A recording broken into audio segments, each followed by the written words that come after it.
truly appreciate the well-thought-out plan, the passion of my colleagues, but let's take a moment and be blunt.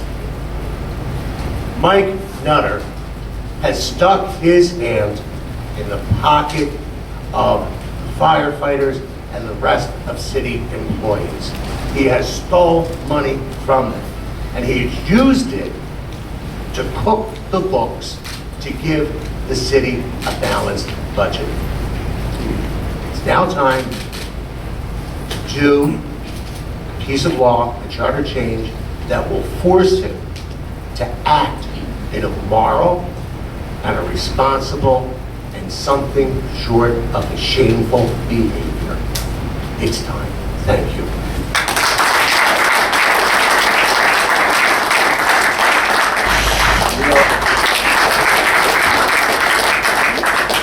It's hard to imagine that it's taken 4 years for the people who work in the important labor unions of our city, who are fighting for the people of Philadelphia on a daily basis, who are making lives better for all our citizens.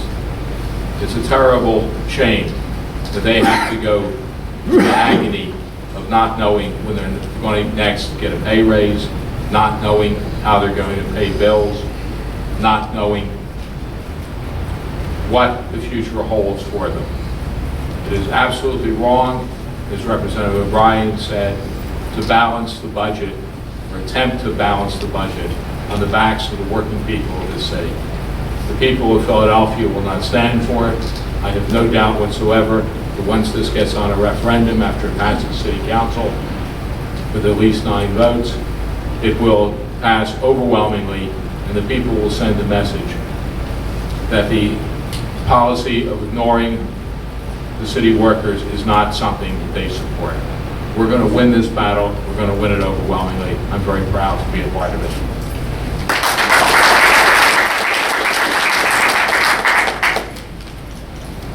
I'm going to speak very quickly. This is an abusive process, plain and simple. This is a department that's in crisis, that is purposefully driven. You have a contract that has been well stated and articulated that has not been funded for 4 years. You have a department that has not had training for 7 years. You have a city that has responded to the exposures that the fire department has in carcinogens and hepatitis C, and it's required state legislation to resolve those issues. This may be deemed as, by some, as a radical response, having a charter change. But the pendulum swings, and I believe this is a proportionate response to a system that is totally unresponsive. There is no clear reason, as many of the speakers have talked about. You have binding arbitration, that is binding. You have PICA, that was designed specifically to say that the arbitrators have to give weight to the financial condition of the city. That also has been litigated and well defined. Those issues are not barriers to the settlement of this contract. We are also into the next binding arbitration. This has to stop. All labor unions that are here supporting the firefighters, this is a question of fairness. This is honesty with the citizens of Philadelphia. You have a NIAFF report and a grand jury investigation that are going to come forward very simply. This is an absolute disgrace and it has to stop. Thank you, and it's an honor and a privilege for me to be here today.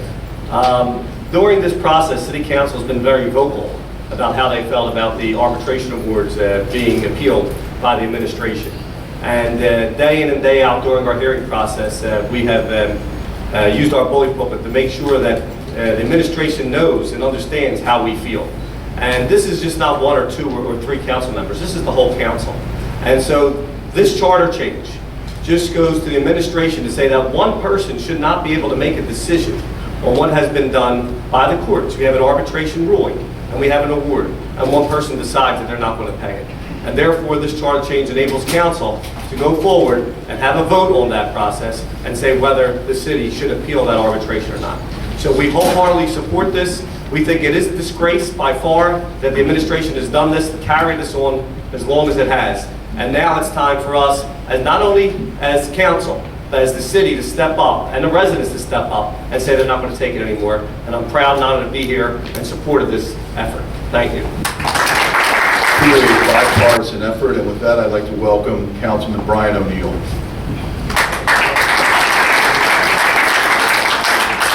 Thanks, Frank. You took the words out of my mouth. This is not a partisan issue. What it is, it's a corruption of the process.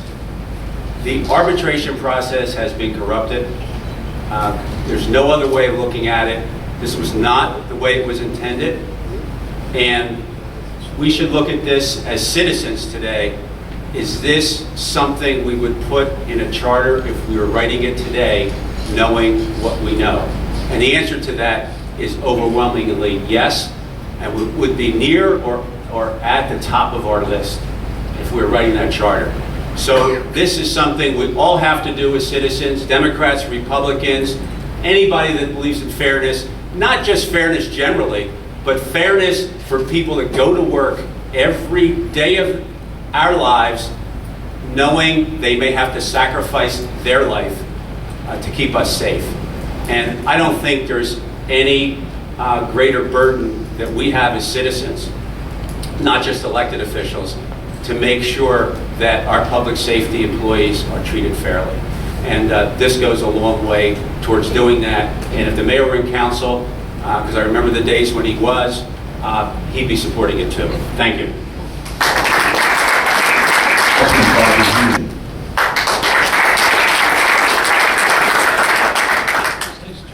If you look around here, this afternoon, you can see the solidarity, not just with labor, but the elected officials, and one being coming from the labor movement. I'm used to being in the trenches shoulder to shoulder, so it's nice to see a collective effort amongst everybody here fighting the, disregard of the arbitration award in the process year after year. It's time to stop the policy of appealing, the standard policy of appealing arbitration year after year.